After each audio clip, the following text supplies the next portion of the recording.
Olá, sejam bem-vindos à videoaula da 5ª edição do curso Capacitação Básica em Proteção e Defesa Civil, promovido pela Secretaria Nacional de Proteção e Defesa Civil, a SEDEC, em parceria com o Centro Universitário de Estudos e Pesquisas sobre Desastres, CEPED, da Universidade Federal de Santa Catarina, a UFSC. O curso aborda os seguintes temas: Proteção e Defesa Civil no Brasil, Sistema Nacional de Proteção e Defesa Civil, Ciclo de Gestão de Proteção e Defesa Civil, Estudos de Desastres e Implantação e Operacionalização de órgão municipal de Proteção e Defesa Civil.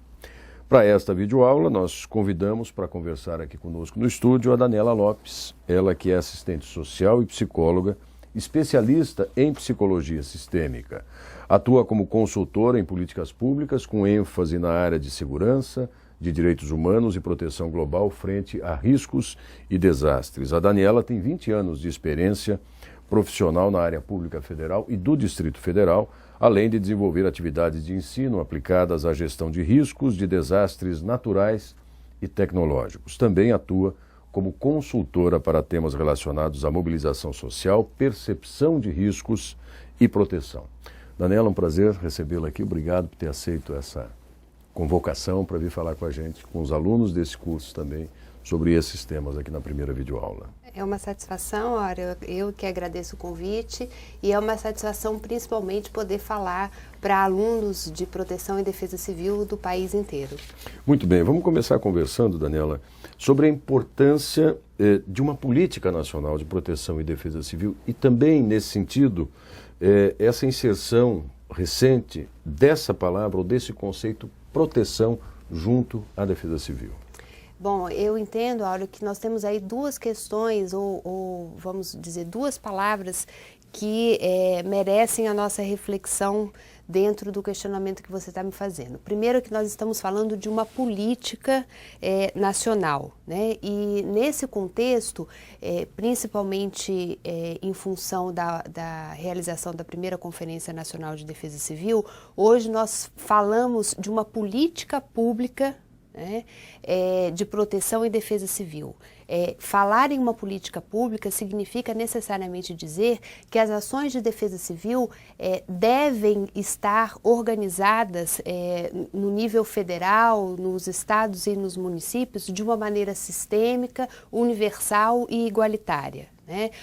Ao ser uma política pública, os serviços de proteção e defesa civil passam a se dá na perspectiva de um direito aos cidadãos, né? Aliado ao fato de estar se fortalecendo enquanto política pública, ter inserido o conceito de proteção significa que passou a ser o foco, né, de maneira textual agora, os cuidados enquanto direito, né, que as comunidades têm de se proteger dos riscos relacionados aos diferentes tipos de desastre, né? Então, assim como nós temos uma política pública de saúde, de educação, né, agora nós temos uma política integral, né, que garante a proteção dos indivíduos, seja na perspectiva do risco, relacionado aos riscos cotidianos, inclusive, principalmente presente nas cidades, nos municípios brasileiros, e também uma garantia de proteção no caso da ocorrência de desastre. A inserção do conceito de proteção significou a inserção da perspectiva da garantia da assistência, né, das diferentes comunidades desse país. E nessa perspectiva que você fala, né, de você ter uma política pública mesmo e que haja uma estrutura sistêmica em que se enxergue isso como um conjunto de ações e não ações isoladas ou estanques, também existe o ciclo de proteção em defesa civil. É um conjunto de ações, de atores que interferem cada qual no seu momento. Como é que se constitui atualmente esse ciclo de gestão em proteção e defesa civil? É importante que a gente diga que um grande avanço que nós tivemos nos últimos anos foi a promulgação da lei que instituiu, né, a Política Nacional de Proteção e Defesa Civil.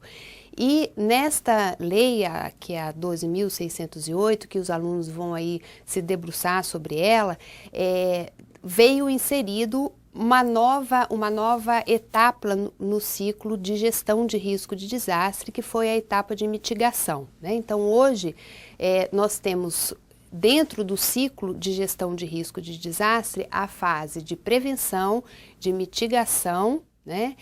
De preparação, de resposta e de reabilitação dos cenários, né?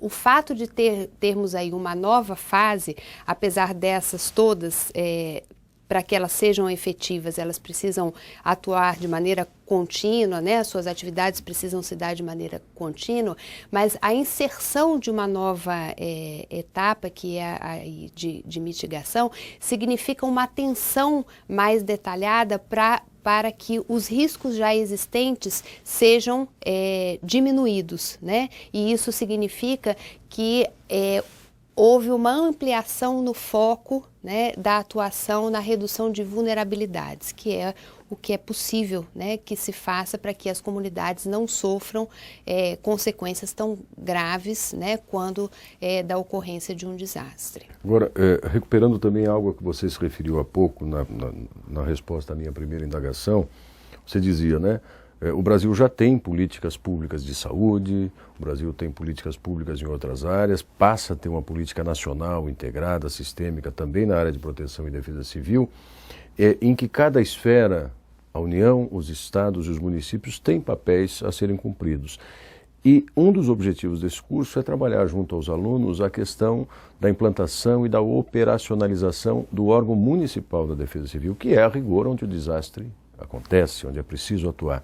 Qual é o papel, qual é o desempenho que deve ter um órgão municipal de proteção e defesa civil e quais os desafios que ele encontra?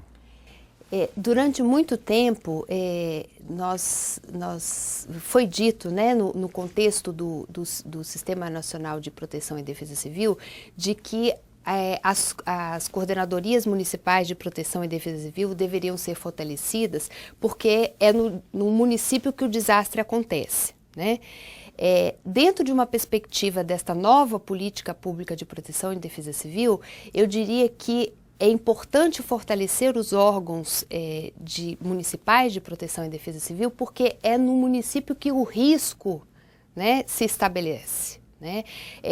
O risco ele surge, né, a partir da relação das pessoas naquele local, naquele ambiente onde elas estão inseridas, né? Então é a partir de ações cotidianas que o órgão municipal pode trabalhar na redução dos riscos, né? Pode trabalhar para que novos riscos não surjam, né? E pode trabalhar para que os riscos já existentes sejam reduzidos, seja com ações estruturantes, que a gente chama, que são as ações que estão relacionadas a obras estruturantes, né? Para recuperação de cenários e principalmente atuando de maneira sistemática com ações não estruturantes, que são aquelas relacionadas à articulação entre os órgãos existentes nos municípios, a articulação entre as políticas públicas, né, saúde, educação, habitação, ordenamento territorial existentes no município, ambientais, exatamente, né, para que de uma maneira multissetorial, né, a gente possa trabalhar aí na redução de riscos e no fortalecimento dessas comunidades. Então, se a gente pensar aí numa frase determinante, né, sobre a importância do órgão municipal de proteção e defesa civil, eu diria que ele tem, esse órgão ele é fundamental que ele faça a articulação entre as diferentes políticas públicas do município. né, porque a atuação na gestão de risco é uma atuação multissetorial, né? A Defesa Civil, as ações de proteção e defesa civil, elas não acontecem de maneira isolada, né? Os riscos são multissetoriais e o desastre, quando acontece, ele também é multissetorial, né? Então, esse órgão precisa necessariamente trabalhar de uma maneira muito forte nesse processo de articulação entre os diferentes setores. Esse órgão municipal de defesa civil, de proteção e defesa civil, ele pode atuar na redução do risco, você dizia, dos desastres em todas as etapas do ciclo de gestão, né? Na preparação, na mitigação, na resposta, enfim, todas aquelas etapas que você falou agora. E sobre o marco de ação de IOGO, que é uma formulação aí da Estratégia Internacional para a Redução de Desastres, qual é o papel, qual é a inserção que esse órgão municipal pode ter com relação a esse marco? Eu não mencionei anteriormente, mas aí eu diria que é o papel mais precioso, que é atuar para que as comunidades sejam participantes desse processo de redução de risco. Envolver as comunidades nesse processo de fortalecimento de cidades mais resilientes, de cidades mais seguras e de cidades que tenham um crescimento sustentável, né? De cidades que aprendam, né, a despeito do crescimento que elas têm, né, inevitável quase, né? E bem-vindo até, né, para o desenvolvimento socioeconômico dessas comunidades, mas que elas possam ter um crescimento sustentável, responsável, né, e protetivo, né, para que garanta que as comunidades sejam comunidades seguras. Muito bem. E hoje também, já que você falou das comunidades, do envolvimento, existe uma lista dos municípios prioritários hoje para ações do governo federal, né? E boa parte desses municípios, se eu não estiver enganado, estão localizados próximos a áreas litorâneas, né? E são de regiões urbanizadas, enfim. Quais são as implicações da gestão de risco de desastres nesses contextos urbanos? Queria que você comentasse também sobre as áreas de risco e a necessidade de integração de novo entre essas políticas, porque às vezes a questão do risco, ela extrapola os limites de um município, ela alcança uma região.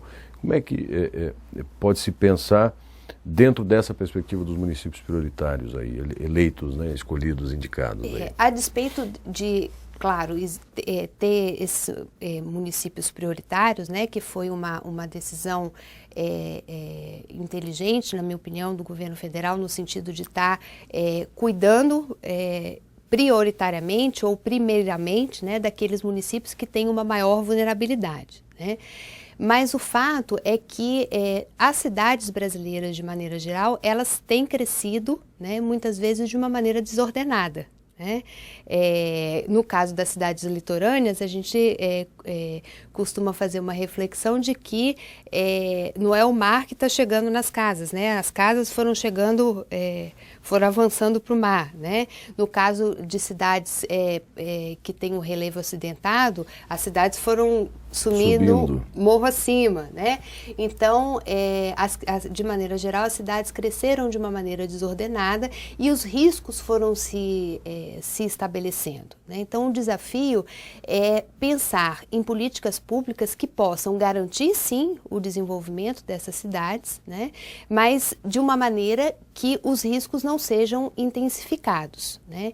E isso se dá a partir da construção da percepção de risco no contexto da gestão pública, no contexto da gestão privada e principalmente no âmbito das próprias comunidades. É preciso que as pessoas aprendam, né, e apreendam a percepção de risco local, né? O que significa eu puxar um gato, né, de iluminação na minha casa, o que significa eu fazer um corte de talude inadequado, o que isso representa para a própria segurança da minha família, da minha família e daquele bairro onde eu estou inserido, daquela cidade, né, que eu faço parte. Então, a percepção de risco me parece que é fundamental para o desenvolvimento de políticas públicas sustentáveis, né, e para um crescimento de cidades que seja também igualmente sustentável. E essa questão da integração, ela tem relação, obviamente, com a articulação que você dizia, que os órgãos municipais de proteção e defesa civil têm que estimular, porque são questões que envolvem ambiente, envolvem fluxo migratório, envolvem emprego, renda, mobilidade, quer dizer, é um conjunto de ações que precisam ser desenvolvidas, porque, afinal, quer dizer, quem acaba indo morar na região mais alta de uma determinada encosta, ou ela não tem uma outra opção, ou ela chega hoje sem ter onde trabalhar, e é um conjunto de ações que precisam ser pensadas. Exatamente. A gente imagina, por exemplo, que após a ocorrência de um desastre que se dá, né, em um cenário vulnerável, as pessoas perderam suas casas, né? A grande questão muitas vezes as casas serão reconstruídas. Uma coisa que a gente precisa pensar, por exemplo, né, dando um exemplo, a questão da articulação com as políticas habitacionais. Não é possível fazer construção em áreas, de novo, de risco, né? Junto a isso, a gente vai fazer construções em áreas de relocação de população, em áreas que não sejam de risco. Você tem que pensar também no contexto da mobilidade urbana. Como é que vai ser o fluxo de pessoas nessa nova área que está surgindo, né? Pensou a mobilidade urbana, porque as pessoas vão estar morando ali, quais são os equipamentos de saúde e de educação que tem ali próximos. Então, não é possível, né? Num exemplo rápido aqui, a gente mostra que não é possível pensar a gestão de risco senão de uma maneira articulada e sistêmica. Bom, Daniela, você falou há pouco também, logo no início da nossa conversa, sobre a realização da Conferência Nacional de Proteção e Defesa Civil. Como é que você enxerga a perspectiva da realização desse espaço, quer dizer, das etapas, né, municipais, estaduais, regionais, estaduais, nacional, a conferência, culminando com a Conferência Nacional, como um espaço mesmo de discussão, de debate, de participação das comunidades em torno do tema de proteção e defesa civil? Então, olha, eu entendo que a realização da segunda Conferência Nacional de Proteção e Defesa Civil é um avanço e uma grande felicidade para esse país, né? Porque é uma oportunidade, como você disse, de estar discutindo o tema proteção e defesa civil em um país continental como o nosso, com realidades absolutamente diversas, né? E o espaço da conferência traz, então, a possibilidade de, a partir de realidades diferentes, esses diferentes atores, sejam o setor público, o setor privado e principalmente a própria comunidade, estarem discutindo quais são as melhores alternativas, né, para que os riscos existentes nessas diferentes regiões não sejam minimizados ou não venham nem sequer a se instalar, né? E discutir também quais são as melhores ações, as ações mais competentes a partir das boas práticas dessas diferentes regiões, quais são as melhores ações para que se garanta a proteção das comunidades, em especial, né, tendo em vista a prevalência de desastre de cada das regiões e das cidades com maior prevalência, né? A Conferência Nacional de Proteção e Defesa Civil, ela é um espaço de discussão e principalmente de reflexão sobre a inserção, eu diria que agora, indo para a segunda conferência, a inserção definitiva da proteção e defesa civil como um direito, né, de todos nós, cidadãos desse país. E a conferência é um espaço que pode também estimular, facilitar, ampliar esse processo de construção de cidades resilientes também. Sem dúvida nenhuma, né? Na medida em que a conferência, ela só pelo fato dela estar acontecendo, ela já representa uma consolidação desta política pública de proteção e defesa civil. E como nós dissemos anteriormente, o fato de ter inserido, né, dentro do ciclo de gestão de risco um foco maior nas ações de proteção, por consequência, as diretrizes, né, que devem sair da conferência devem apontar no sentido de construção de cidades mais seguras, de cidades mais resilientes. Bom, eu quero agradecer aqui a presença, a participação da Daniela conosco e deixar uns minutos finais aí para você falar diretamente com os alunos naquilo que você considera fundamental que eles aproveitem desse curso, quer dizer, dessa experiência, dessa possibilidade de ampliar os conhecimentos nessa área de proteção e defesa civil.